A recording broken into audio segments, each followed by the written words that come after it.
가이사랴 빌립보라고도 하고 빌립보 가이사랴라고도 하는데요.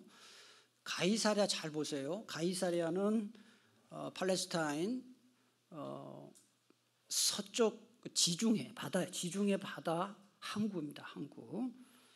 그런데 이 가이사랴라는 이름이 어떻게 만들어졌느냐? 여러분 제가 로마 얘기할 때 다 말씀을 드렸는데 로마 황제를 카이사르라고 합니다. 카이사르. 그래서 일대 황제가 카이사르 옥타비아누스다. 그래서 했고 그 이후로는 이제 로마 황제를 계속 카이사르라고 불러요. 그래서 영어에서는 뭐라고 불러요? 시저라고 불러요. 시저. 그리고 이제 러시아 말은 차르 이렇게 말하죠. 이게 전부 여기서 나온 단어예요. 카이사르. 그래가지고 예수님이 태어나셨을 때 왕이 태어났다고 하니까 헤롯 대왕이 내가 왕인데 유대를 다스리는 왕인데 무슨 또 왕이 태어났냐 해가지고 베들레헴에 2살 이하의 아이들을 전부 죽이도록 학살한 그 왕이 헤롯 대왕이에요. 그 헤롯 대왕이 카이사르 이제 일대왕 카이사르 옥타비아누스가 그러니까 이 유대 지방을 다스리도록 왕으로 헤롯을 세웠잖아요. 그러니까 그 헤롯 대왕이 그 카이사르에게 로마 황제에게 아부하기 위해서 세운 도시가 바로 카이사랴예요. 그래서 이 도시 이름은 명사형을 쓰기 때문에 카이사르는 남성형이고요.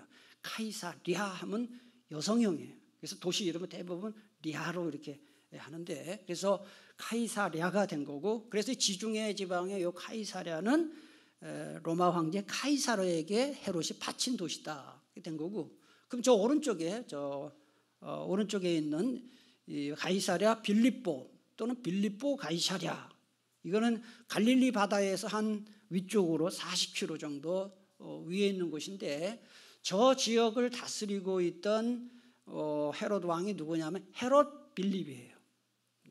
헤롯 빌립 또는 헤롯 필리포스라고도 하고 영어로는 헤롯 필리피라고 하는데 우리 한글 성경에 보면 헤롯 빌립이 나와요. 빌립. 근데 이 헤롯 빌립도 로마 황제에게 아부하려고 그 가이사랴라는 이름, 카이사랴라는 도시를 자기가 다스리는 지역에 만들었어요. 근데 보니까 카이사랴라는 그 이름이 이미 있잖아요. 그러니까 그 도시하고 구별을 하려고 카이사랴하고 그 뒤에다가 자기 이름 붙인 거예요. 헤롯 빌립 해서 카이사랴 빌립보 이렇게 된 겁니다. 이제 지명이 왜 이렇게 바뀌었는지 왜 이렇게 되었는지 말씀을 드렸고 오늘 이제 여러분하고 공부하는 예레미야 보면은 예수님과 제자들이 대화하는 중에 예레미야 얘기가 나와요. 그래서 오늘 본문을 제가 선택한 거죠. 예수님이 오늘 13절에 보니까 빌립보 가이사랴 지방에 이르렀다 그랬어요. 그러니까 저 지도에서 보셨잖아요. 그러니까 항구 도시가 아닌 저 위쪽 거기 예수님이 제자들과 함께 지나가셨는데 한 번은 예수님께서 제자들에게 질문을 해요. 사람들이 나를 누구라고 부르더냐? 나를 도대체 누구로 생각하더냐라고 질문을 하죠. 그럴 때 이 사람들이 예수님을 누구라고 생각합니다 라고 하면서 3명의 이름을 대는데 그 유명한 사람들 3명의 이름이 나와요. 그게 이제 14절에 나오는데 누구죠? 세례 요한, 엘리야, 예레미야. 그렇게 얘기를 합니다. 여러분 그러니까 예레미야 구약 성경 예레미야가 신약 성경에서 거론되었다는 게 이게 놀라운 일 아닙니까? 예레미야가 예수님 오시기 전에 640년 전의 사람이거든요. 좀 있으면 공부하겠습니다만은 600년 전의 인물을 예수님의 제자들 유대인들이 알았다는 거. 왜 그랬을까요? 구약 성경이 있으니까 아는 거죠. 그래서 이 가이사랴 빌립보 지역에서 그 유명한 베드로의 신앙 고백이 나오는데요. 16절 한번 보세요. 자, 16절을 같이 봉독하겠습니다. 시작. 시몬 베드로가 대답하여 이르되 주는 그리스도시요 살아계신 하나님의 아들이시니이다. 이게 이렇게 신앙 고백한 도시가 어디라고요? 가이사랴 빌립보예요.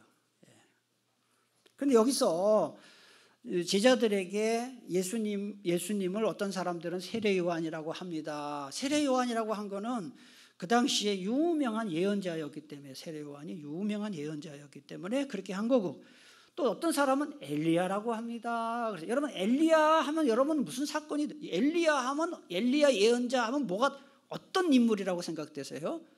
능력과 기적을 많이 행했잖아요. 그러니까 예수님이 기적을 많이 행하고 다니니까 저분은 엘리야 같다, 그렇게 생각한 거예요. 그런데 참 이상한 것은, 그럼 왜 예레미야라고 생각했을까 하는 거예요. 사람들이 세례 요한은 이제 그 당시 막 예언자로서 활동을 하니까 예수님이 예언자 같거든요.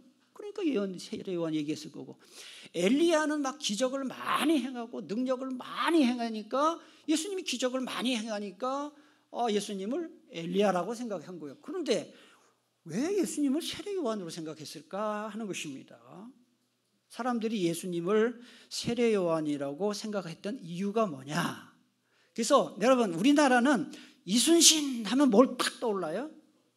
거북선 생각해요. 거북선 생각해요. 물론 담배 피우는 사람은 담배 생각하겠지만, 세종대왕 하면 뭐 생각해요? 한글 훈민정음 생각해요. 그것처럼 유대인들은 예레미야 하면 뭐를 생각했냐 하면은 나무 멍에를 생각했어요. 우리는 모르지만 유대인들은 예레미야 하면은, 예레미야가 다 목에 메고 다녔던 나무 멍에를 생각했어요. 바로 그래서 예수님이, 근데 또 마태복음 11장 28절부터 30절 좀 밑에 있으면 나옵니다. 밑에 보면 나와요. 마태복음 11, 여기 보면 한번 같이 읽겠습니다. 시작. 수고하고 무거운 짐진 자들아, 다 내게로 오라. 내가 너희를 쉬게 하리라. 나는 마음이 온유하고 겸손하니 내게 배우라. 너희 마음이 쉼을 얻으리니 이는 내 멍에는 쉽고 내 짐은 가벼워. 이거 멍에 얘기를 하거든요. 예수님이 자꾸 멍에 얘기를 하는 거예요. 이 말씀이 여기 성경에 한 번 나오지만은 마태복음에서 여러 번 말씀하셨겠죠, 예수님이. 그러니까 유대인들은 우리가 거북선, 이순신 하면 거북선, 그 다음에 세종대왕 하면 훈민정음 생각하듯이 유대인들은 예레미야 예언자는 멍에를 목에 메고 다닌 사람으로 생각했던 것이죠. 그러니까 저분이 예레미야 같은 사람이다, 멍에 얘기를 자꾸 하니까. 그래서 나무 멍에 때문에 그렇게 했다, 그렇게 생각할 수 있고요. 그래서 예레미야 27장에 쭉 가고 28장에 가보면은 이제 멍에 얘기가 나와요. 한번 보세요. 여호와께서 이와 같이 내게 말씀하시되, 예레미야에게 말씀하신 거예요. 너는 줄과 멍에를 만들어 내 목에 걸고 다니라 그래요. 예레미야에게 걸고 다니라. 그러나 그 목으로 바벨론 왕의 멍에를 메고 그를 섬기는 나라는 내가 그들을 그 땅에 머물러 밭을 갈며 거기서 살게. 여기서 바벨론 왕의 멍에를 맨다는 게 무슨 뜻이냐? 바벨론 왕의 통치에 복종한다는 뜻이에요. 여러분, 소에다가 멍에를 메우고 뭐 합니까? 밭을 갑니다. 짐을 쉽게 만듭니다. 그러면 그 멍에를 메어준 농부에게 이 소가 순종하는 것처럼 바벨론 왕이 지금 앞으로 쳐들어올 텐데, 앞으로 바벨론에게 항복하고 70년 동안 복종해라. 그게 예레미야가 예언한 거예요.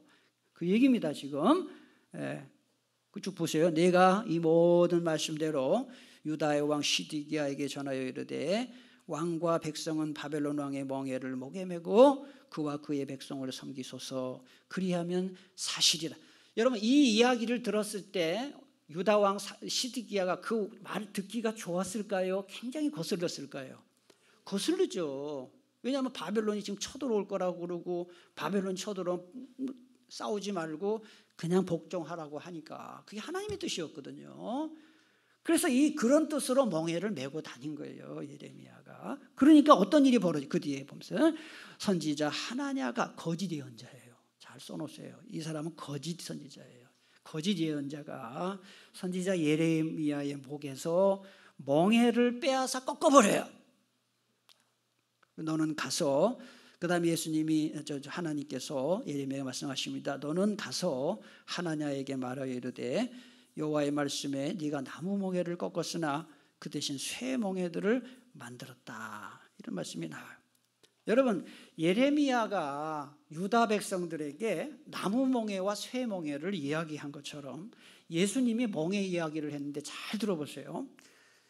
예수님이 말씀하실 때 쇠 멍에는 뭐냐? 율법주의예요. 율법주의. 유대인들 뭐 제사장, 그다음에 서기관, 바리새인 이런 사람들은 율법을 지켜야 구원받는다 하면서 막 율법을 지켜야 된다고, 구약의 그 계명을 지켜야 된다고 계속 이야기를 했어요. 예수님이 메시아가 아니기 때문에, 민정하지 않았기 때문에, 그래서 율법주의를 강조를 하지요. 그게 쇠멍이에요. 쇠가 얼마나 무거워요.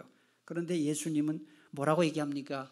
율법 다 지났다. 이제는 복음을 받아들여라 하고, 이 복음이 뭐냐면 나무멍이에요. 나무멍이.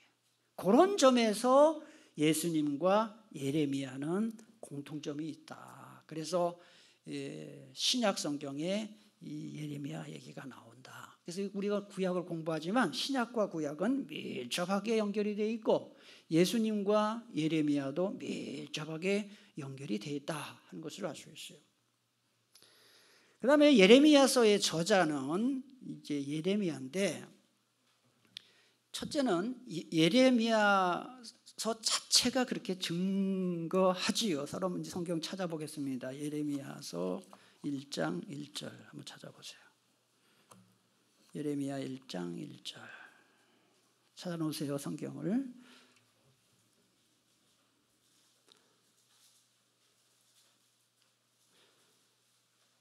자, 예언서는 1장 1절이 굉장히 중요합니다. 1장 1절부터 한 5절, 3절까지가 굉장히 중요해요. 거기에 많은 정보가 들어가 있는데 1장 1절만 가지고도 설교를 한참 할 수 있어요. 이제 다음 주에도 또 해야 되는데 1장 1절 성경을 보고 한번 읽겠습니다. 여러분 그냥 유임을 보고 읽는 거하고 성경 보고 읽는 게 달라요. 1장 1절을 성경으로 읽겠습니다. 시작. 베냐민 땅 아나돗의 제사장들 중 hil기야의 아들 예레미야의, 여기 보면은 누가 한 말이라 그랬어요? 예레미야. 성경 자체가 예레미야서는 예레미야가 한 말이다라고 증명을 하고 있어요. 그런데 또 이제 찾지는 않겠습니다만은 예레미야 36장 1절 2절에도 보면은 또 나와요. 유다의 요시야 왕의 아들 여호야김 제4년에 여호와께로부터 예레미야에게 말씀이 임하니라. 이르시되 너는 두루마리 책을 가져다.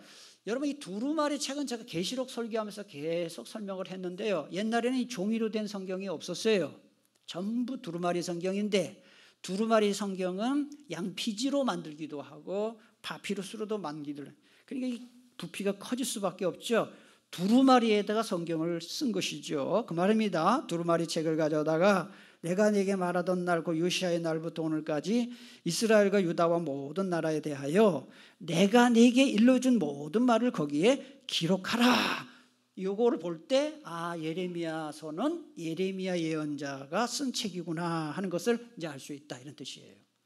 두 번째, 신구약 성경의 다른 성경들도 예레미야의 제자가, 예레미야서의 저자가 예레미야라는 것을 증명을 하고 있습니다. 여기 보면은 자, 역대하 36장 21절이 나오는데 저는 잘 알아두세요. 역대상, 역대하, 이 역대기는 언제 기록이 된 책이냐 하면은 이스라엘이 유다가 586년에 망하고 바벨론에 의해서 망하고 바벨론의 포로로 끌려가요.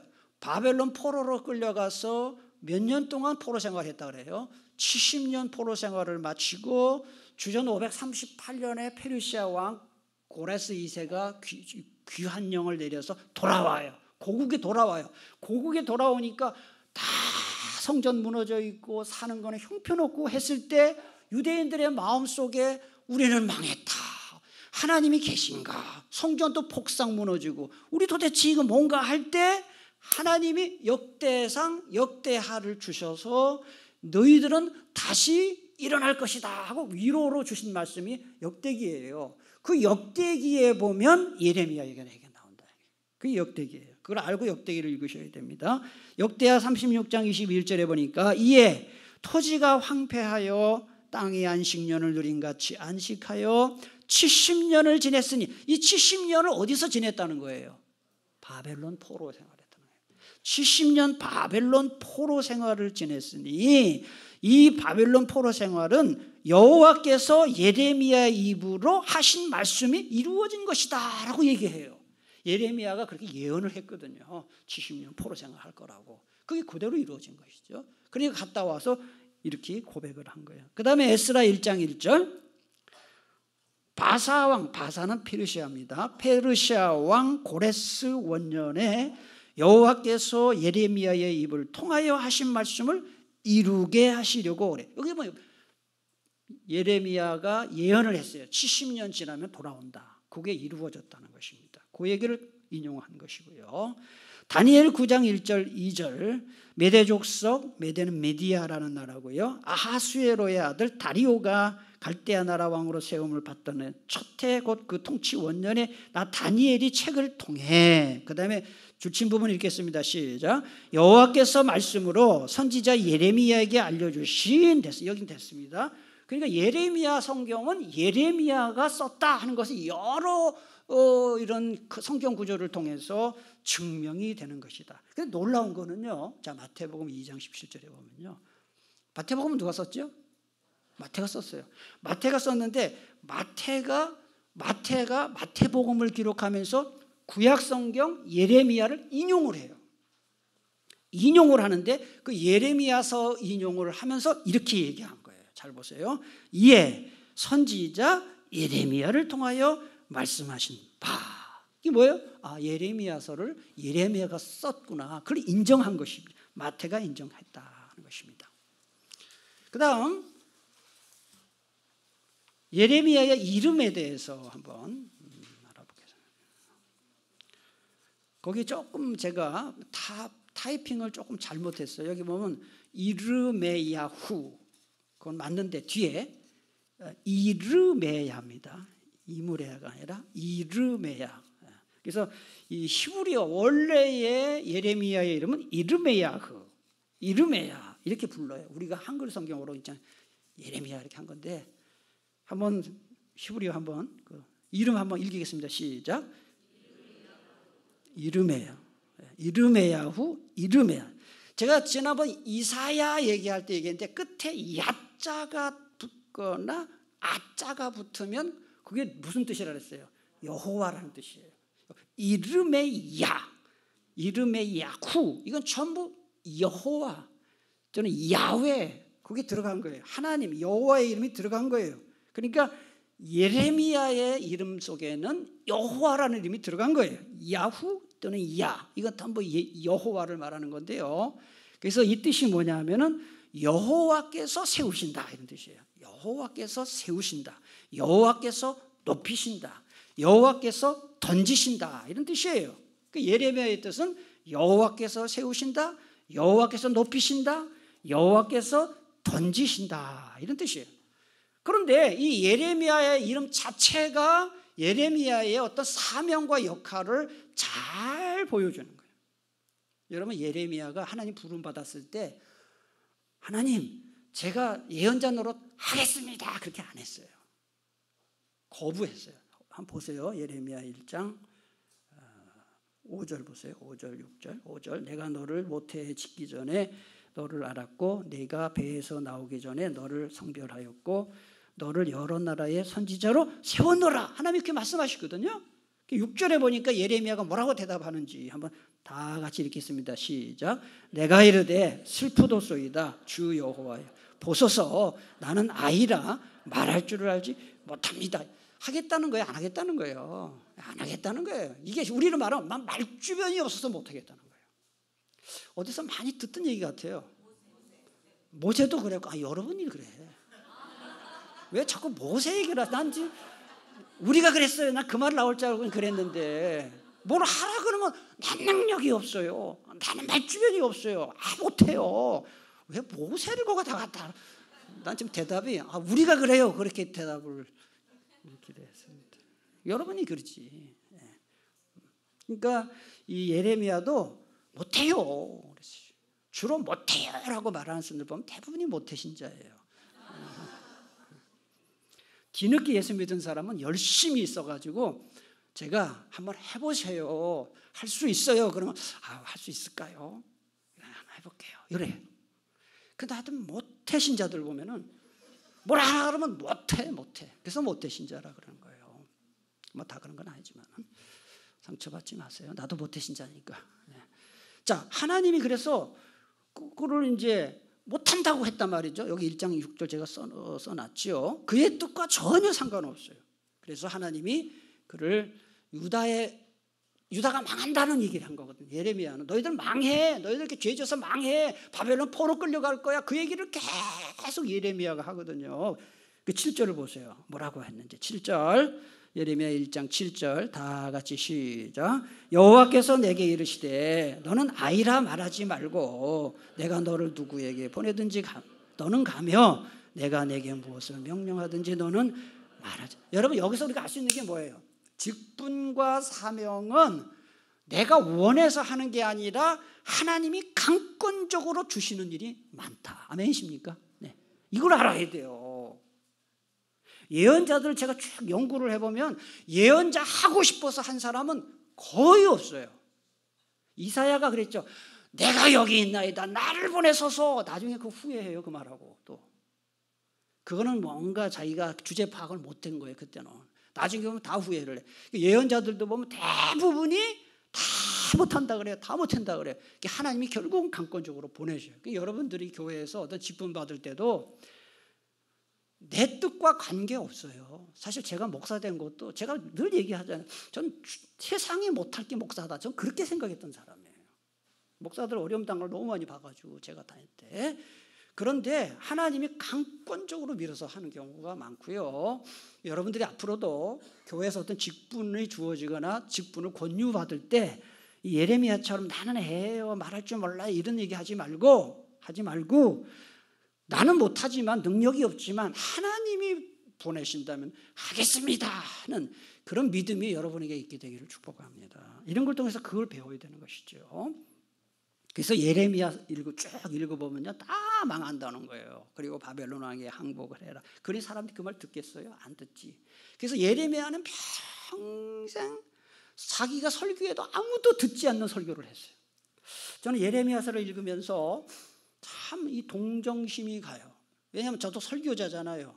설교를 막 할 때 교우들이 아멘 하고 잘 들어주면 설교할 맛이 나는데 다 귀를 막고 듣는 둥 마는 둥 또는 거부감을 보이면 참 힘들거든요. 우리 목교에 그런 일은 별로 없지만 어쨌든 예레미야가 평생 그렇게 한 거예요. 그래서 예레미야는 정말 눈물로 이 예언의 사명을 감당했다 하는 것입니다. 자, 네 번째, 예레미야의 고향이 어딘가 하는 것입니다. 예레미야는요, 자, 유다 나라가 망한 가장 큰 이유 중에 하나가 므낫세 왕이 악해서 망해요. 그 성경에 나와요. 그래서 유다 역사상 가장 악한 왕이 므낫세입니다.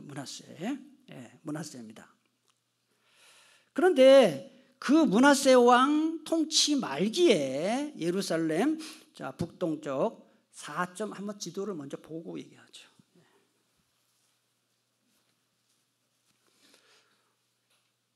아나돗 이게 잘 보이는지 모르겠는데요.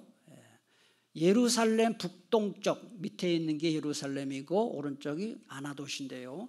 예루살렘 북동쪽 4.8km 떨어진 베냐민 지파의 작은 시골 마을. 여기 성경에 나와요. 예레미야 1장 1절. 뭐라고 지명이 뭐라고요? 아나돗. 여기서 여러분 그 성경에다가 아나돗에다가 그 예레미야의 고향이라고 써놓으셔요. 아나돗은 예레미야의 고향이에요. 그래서 그 작은 아나돗에서 자 어떤 가문의 아들인지 한번 보세요. 직분이 뭐예요? 제사장 hil기야의 아들로 태어났습니다. 그런데요, 잘 보셔요. 그의 집안은 일찍이 다윗왕을 섬긴 제사장 아비아달 써놓으세요. 아비아달의 가문인데 거슬러 올라가면 실로의 대제사장이었던 엘리의 집안과 관련된 유서 깊은 제사장. 여러분, 엘리 하면 누가 떠올라야 됩니까? 사무엘이 떠올라야 돼요. 엘리가 대제사장으로 있을 때 사무엘의 엄마가 누구예요? 한나가 아기가 없어가지고 막 성전에 가서 울면서 기도할 때, 애 달라고 기도하면 너무 원통해서 기도할 때 막 소리내 기도하니까 엘리가 그랬어요. 너 술 먹고 주정하냐? 그랬다고. 그랬을 때 나는 술 먹고 주정하는 게 아닙니다. 너무 원통해서 그렇습니다. 옛날에는 구약시대에는 아들을 못 낳으면 그 여자는 완전히 죄인 취급받았거든요. 우리나라도 불과 몇십 년 전에 그랬잖아요. 그러니까 막 원통하게 그랬을 때 사무엘을 줬잖아요.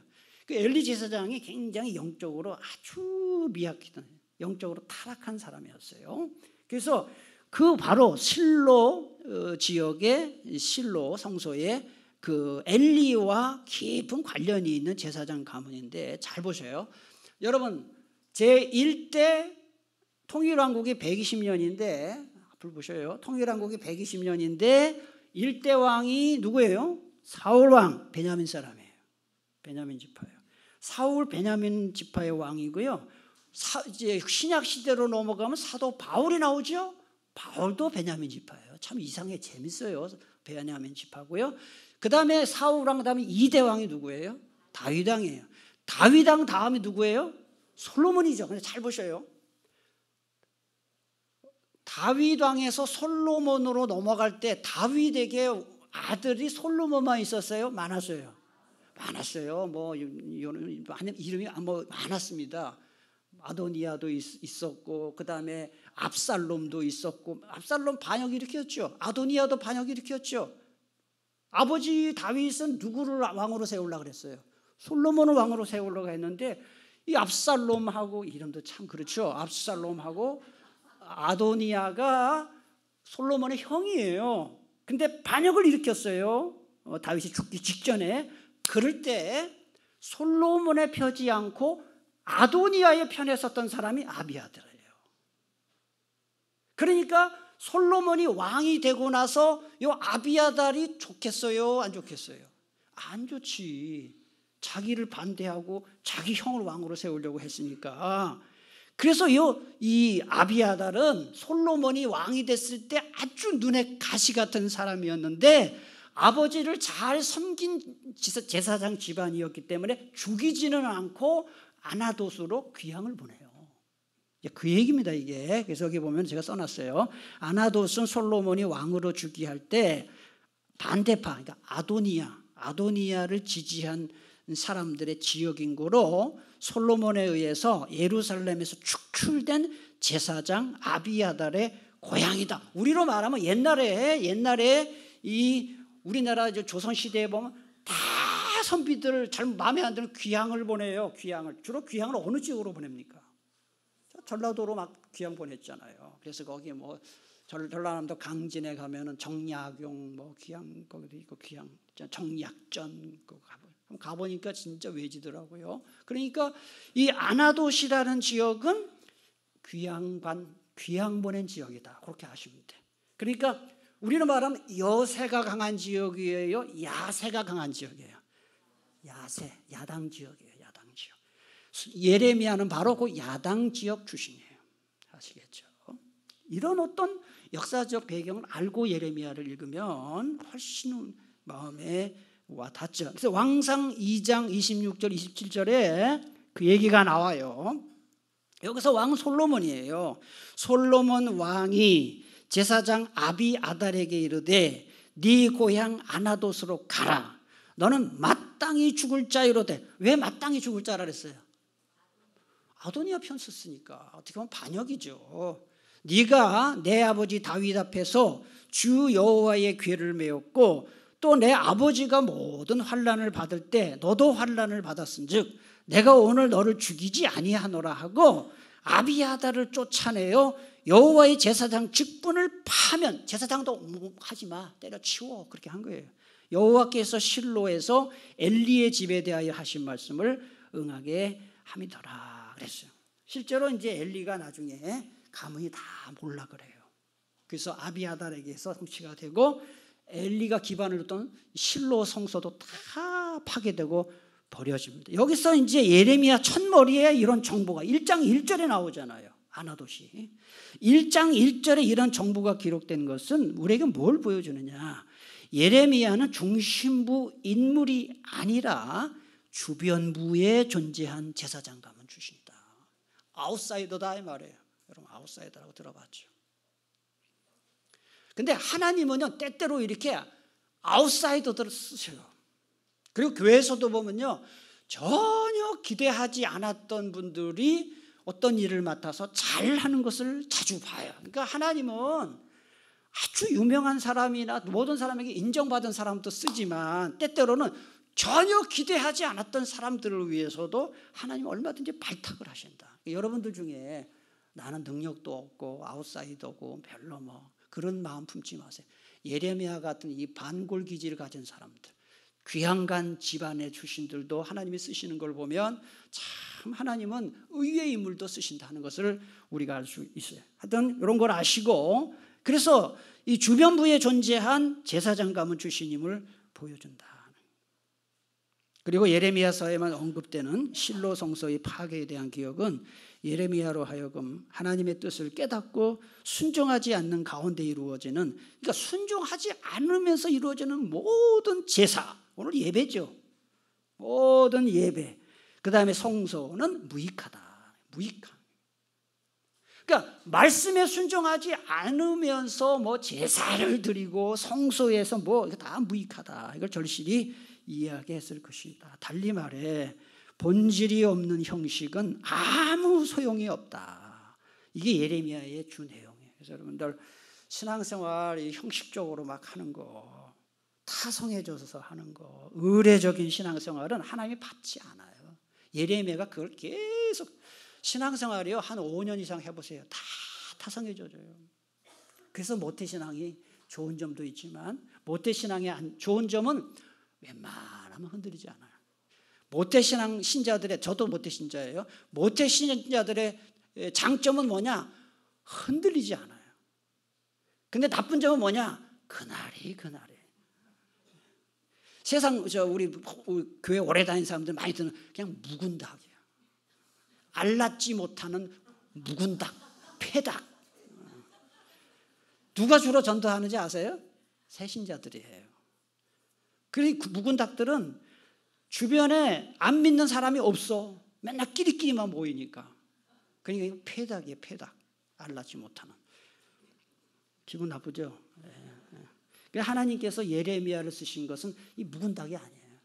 어떻게 보면 귀양간 사람이니까 어떻게 보면 야세가 강하고 아주 정의롭고 이런 사람이었다 하는 것을 알 수 있어요.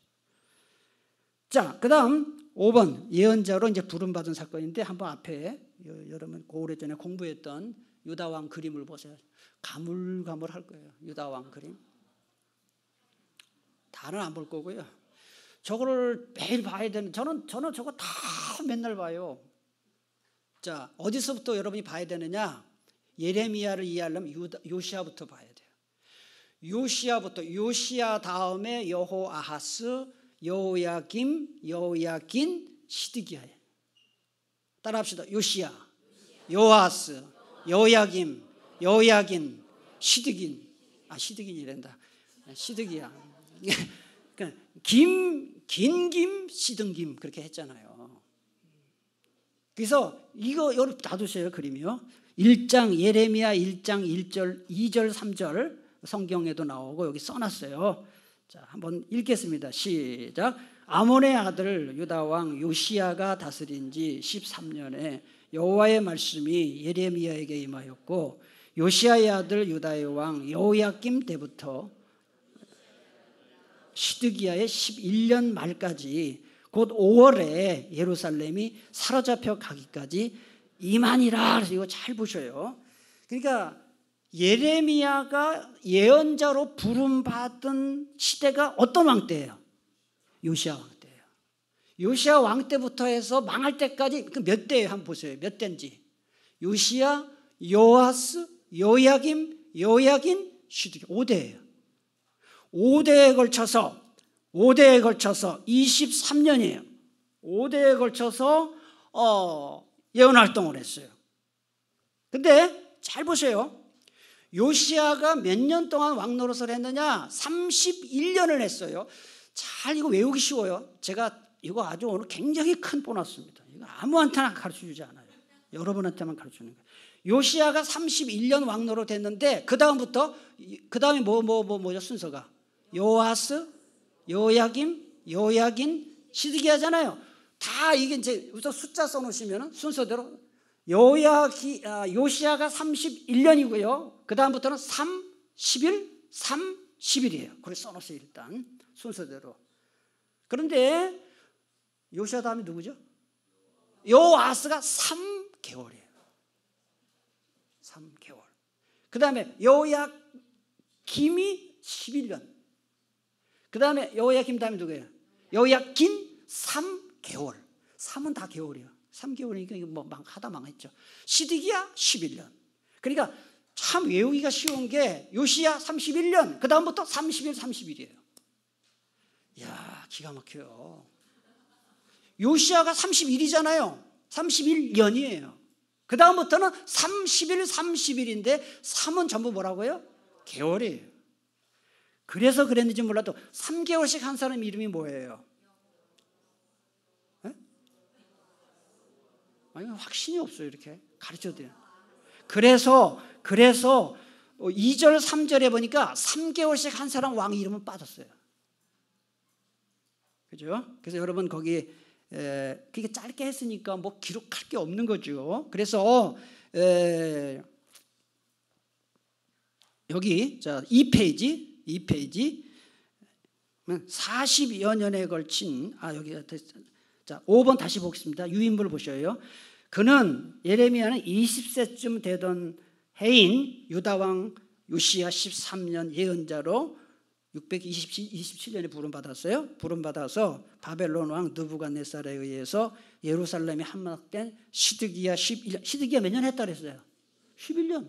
11년까지 40여 년 동안 정확하게 이제 계산하기 힘드니까 한 41년? 40여 년 동안 예언 활동을 했다. 해서 이제 이거 성경 구절을 읽었는데 그 밑에 보세요. 밑에도 두 번째 2페이지 40여 년에 걸친 예레미야의 공식적 예언 활동 기간은 유다의 마지막 5왕이에요. 누구냐면 요시야, 요아스, 그 다음에 빈칸에 하나 찍어 누구예요? 요야김, 요야긴, 시드기야예요. 그런데 저기 예레미야 1장 2절과 3절에 보면 3개월씩 한 왕 이름은 빠져 있어요. 왜? 짧은 기간이니까 가치가 없었다 생각했는지 모르겠지만 그렇게 돼 있다는 거예요. 그래서 이 예레미야가 활동한 기간 5명의 왕 이름은 무조건 외워야 됩니다. 무조건 외워야 됩니다. 이거 안 보고 해야 돼요.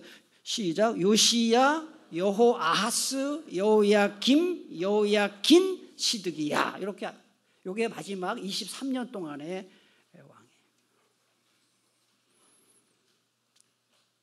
그래서 외우는 방법. 요시야는 31년이고 그 다음 네 왕은 3, 11, 3, 11인데 3은 뭐라고요? 3개월이에요. 그래서 3개월짜리 왕은 목록에 빠져 있어요. 이런 걸 알고 성경을 읽으면요, 성경이 참 재밌어요. 그냥 믿습니다 하면 몰라요. 아무것도 몰라요. 이런 공부하면서 해야 돼. 자, 이제 거의 다 왔습니다. 보겠습니다. 예레미야가 예언자로 부름받아 활동하기 시작한 시기는 유다의 마지막 선왕이죠. 마지막 경건한 왕입니다. 마지막 선왕인 요시야 때로서 이 기간 동안에는 어려움 없이 예언 활동을 할 수가 있었습니다. 왜냐하면 경건한 왕이니까 예레미야가 얼마든지 활동할 수 있게 보장을 해. 그래서 이 요시야 왕 여러분이 꼭 기억해야 할 게 2개를 기억해야 돼요. 여기 써놓지 않았는데 요시야 왕에 대해서 꼭 기억해야 할 거예요. 요시야 왕은 몇 년 했다고요? 31년 했는데 2가지 큰일을 했어요. 하나는 종교개혁을 했어요. 종교개혁을 했고 또 하나는 성전을 수리했어요. 이 2가지 중요한 거 했어요. 그래서 종교개혁과 성전 수리했다. 그래서 여기 열왕기하 22장 2절, 23장 25절 하면 요시야가 어떤 왕이었는지 한번 읽겠습니다. 시작. 요시야가 여호와 보시기에 정직히 행하여, 그 다음 시작. 요시야와 같이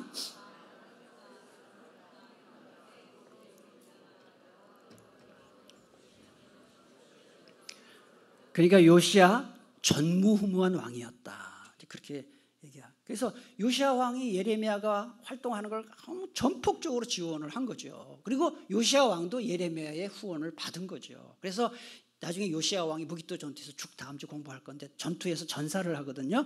그랬을 때 예레미야가 요시야 왕을 위해서 애가를 줘요. 애가가 사랑의 애자 노래 같지 아닙니다. 애가 하면 예레미야 애가 할 때 애가는 사랑의 노래가 아니라 슬픔의 노래, 슬플 애자예요. 그래서 애가를 지어요. 역대하 35장 25절 읽겠습니다. 시작. 예레미야는 그를 위하여 애가를 지었으며 모든 노래하는 남자들과 여자들은 요시야를 슬피. 이 성경에 나오는 얘기거든요. 그러니까 얼마나 친밀한 관계였는지를 알 수가 있다는 것입니다. 자, 마지막 6번째, 눈물의 예언자. 그래서 예레미야 하면 별명이 가장 먼저 떠오르는 게 뭐냐면은 눈물의 예언자다는 거예요. 그래서 예레미야는 유다 역사의 암흑기. 그러니까 아까 얘기했어요. 요시야 왕이 죽은 다음부터는 이제 암흑기예요. 누구부터 누구예요? 그러니까 여호 아하스부터 시드기야까지. 이게 23년이에요.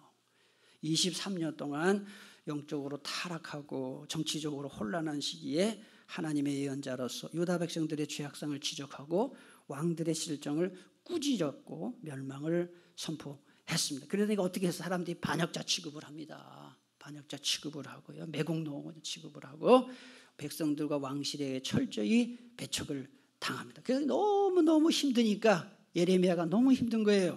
그래서 하나님께 나 못 해먹겠습니다. 옛날에 노무현 대통령 못 해먹겠다고 했잖아요. 예레미야 나 예언자 노릇 못 해먹겠습니다. 그렇게 이야기를 해요. 그 얘기가 여기 나와요. 성경에. 예레미야 20장 7절 8절 같이 읽겠습니다. 시작. 여호와여 주께서 나를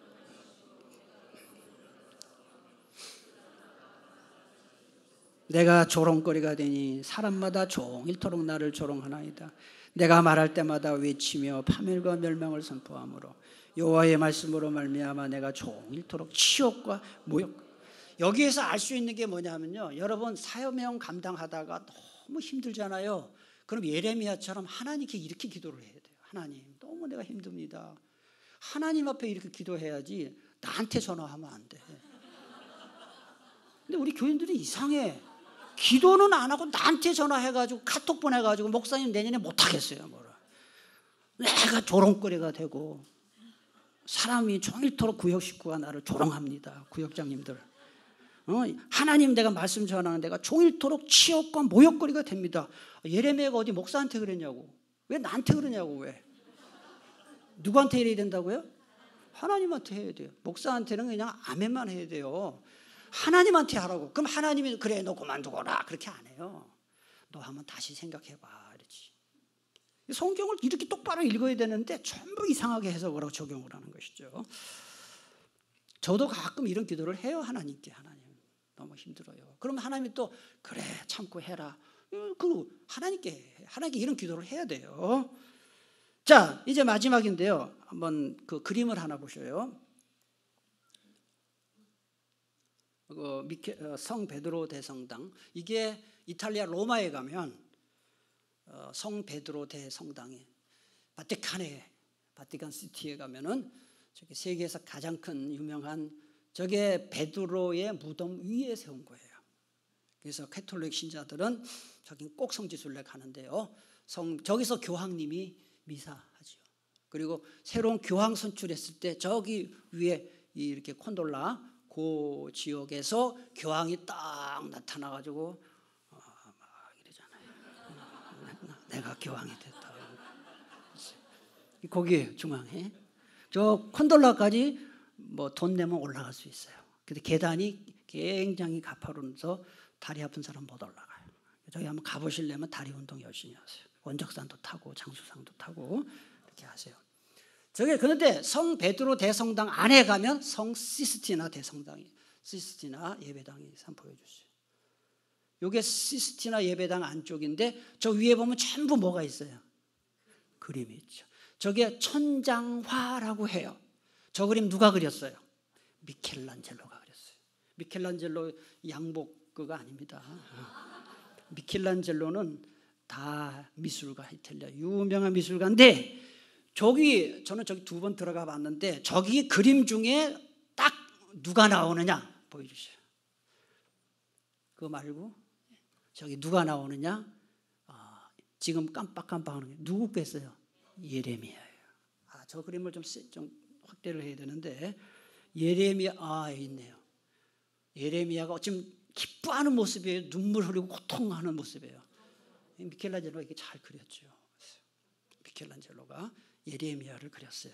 그래서 제가 써놨어요. 미켈란젤로가 이탈리아 로마에 있는 성 베드로 성당의 시스티나 예배당 천장에 그린 이 프레스코 방식으로 그린 천장과 한 모퉁이에 예언자 예레미야의 그림이 있습니다. 고뇌하고 고통받으면서 슬퍼하는 모습의 그림입니다. 이태리 로마에 한번 꼭 가볼 필요가 있습니다. 그림 좋은 게 많아요. 그 그림처럼 그의 입에서는 탄식이 나왔고요. 평생 입에서 탄식이 나왔고 그 눈에서는 눈물이 마를 날이 없었다 하는 것입니다. 그래서 성경 구절을 제가 써놨어요. 이제 이거 하고 마치겠습니다. 예레미야 9장, 13장, 14장 우리 함께 다 같이 봉독합니다. 시작. 죽임을 당한 딸 내 백성을 위하여 취하러 오리로다. 너희가 이를 듣지 아니하면 나의 심령이 너희 교만으로 말미암아 은밀한 곳에서 울 것이며 여호와의 양떼가 사로잡힘으로 말미암아 눈물을 흘려 통곡하리라. 내 눈이 밤낮으로 그치지 아니하여 눈물을 흘리리니 이는 처녀딸 내 백성이 큰 파멸 중한 상처로 말미암아. 여기 뭐 운다 예레미야 그래서 눈물의 예언자. 근데 뭐 때문에 그러느냐? 조국과 민족의 죄 때문에 그렇다. 그래서 우리가 여기서 뭘 배워야 됩니까? 진정한 애국자는 조국을 위해 기도해야 된다. 나라를 위해 기도해야 된다는 것입니다. 예레미야 공부 재미있죠, 그죠? 다음 주에도 계속 하겠습니다. 이 시간